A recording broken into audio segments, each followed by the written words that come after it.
1 തീമോത്തിയോസ് അധ്യായം 2. പ്രാർത്ഥനയെക്കുറിച്ച് നിർദ്ദേശം.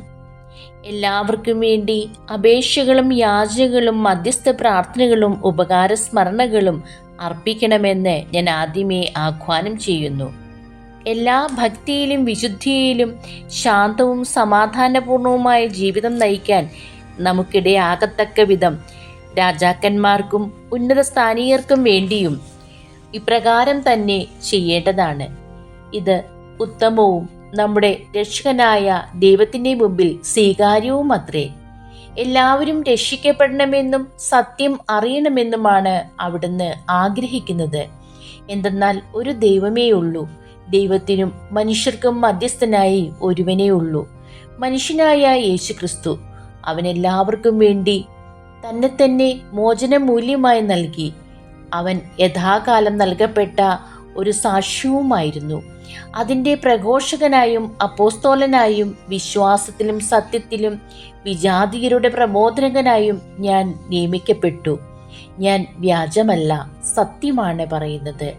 അതിനാൽ കോപമോ കലഹമോ കൂടാതെ പുരുഷന്മാർ എല്ലായിടത്തും തങ്ങളുടെ പവിത്രമായ കരങ്ങൾ ഉയർത്തിക്കൊണ്ട് പ്രാർത്ഥിക്കണമെന്ന് ഞാൻ ആഗ്രഹിക്കുന്നു. അതുപോലെ തന്നെ സ്ത്രീകൾ വിനയത്തോടും വിവേകത്തോടും കൂടെ ഉചിതമായ വിധം വസ്ത്രധാരണം ചെയ്ത് നടക്കണമെന്നും ഞാൻ ഉപദേശിക്കുന്നു. പിന്നിയ മുടിയോ സ്വർണമോ രത്നങ്ങളോ വിലയേറിയ ഉടയാടകളോ അണിഞ്ഞ് തങ്ങളെ തന്നെ അലങ്കരിക്കരുത്. ദൈവഭയമുള്ള സ്ത്രീകൾക്ക് യോജിച്ച വിധം സൽപ്രവർത്തികൾ കൊണ്ട് അവർ സമലംകൃതരായിരിക്കട്ടെ. സ്ത്രീ നിശബ്ദമായും വിധേയത്വത്തോടു കൂടെയും പഠിക്കട്ടെ. പഠിപ്പിക്കാനോ പുരുഷന്മാരുടെ മേൽ അധികാരം നടത്താനോ സ്ത്രീയെ ഞാൻ അനുവദിക്കുന്നില്ല. അവൾ മൗനം പാലിക്കേണ്ടതാണ്. എന്തെന്നാൽ ആദ്യം സൃഷ്ടിക്കപ്പെട്ടത് ആദമാണ്, പിന്നീട് ഹൗവായും.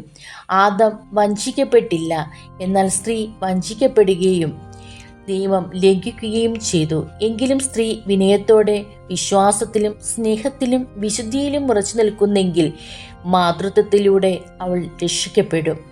ദൈവമേ, സ്തുതി അങ്ങേക്ക് യോഗ്യമാകുന്നു.